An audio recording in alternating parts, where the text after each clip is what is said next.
Hey everyone, so this is a strategy video about why you don't always need to throw the disc to the basket.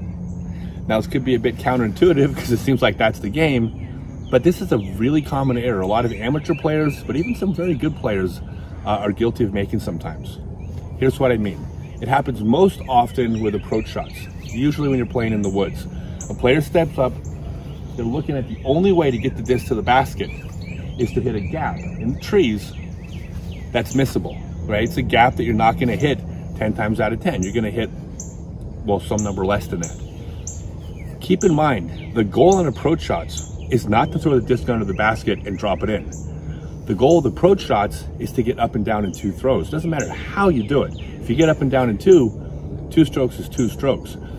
Often, a player looking at that small gap, let's say it's a gap that they're gonna hit 6 times out of 10 right underneath the basket, but they're gonna fail 4 times out of 10. It's not uncommon that there's a larger gap off to the side that they are not gonna get underneath the basket to, but they could hit that gap 10 times out of 10 and get 15 feet away. Remember, there's a circle around the basket. It's probabilities, but there's a circle that you're gonna be close to making 100% of your putts. 15 feet away, 20 feet away. I mean, most players should be making those, for all intents and purposes, all the time. You have a big gap that's gonna get you within 15 to 20 feet, 10 times out of 10, you're gonna make 9 out of those 10 putts.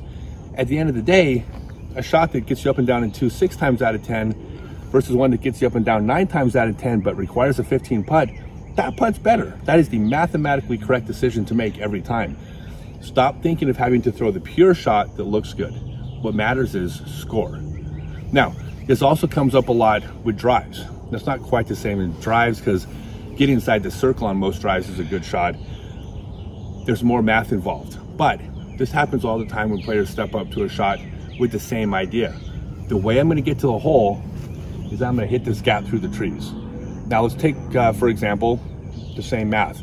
6 times out of 10, you're gonna hit the gap in the trees, but based on where the gap in the trees is, let's say you're gonna, on average, make close enough to 100% of the putts from there. That's 6 birdies out of 10. Fantastic. But it's often the case that there's a shot over the trees.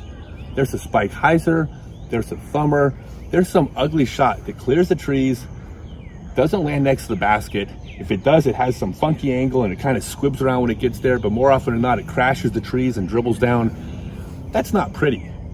But if you're gonna clear those trees 9 times out of 10, and then you're gonna make 7 of those 9 putts, 7 birdies out of 10 is better than 6 birdies out of 10.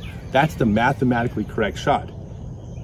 The problem is it's not pretty, but who cares about a pretty shot, right? What's pretty is finishing the round and seeing your name above your mathematically incorrect strategizing opponents, right? That's what matters. So throw the shot that gives you the best chance of the best score, not the one that's gonna get underneath the basket. That's not the goal. Now, I do private lessons. I also do private lessons by video. I would love to talk to you about this. Message me at Disc Golf Lesson, and that is lesson singular, not lessons. It's Disc Golf Lesson at gmail.com, and let's talk about doing a one-on-one video lesson.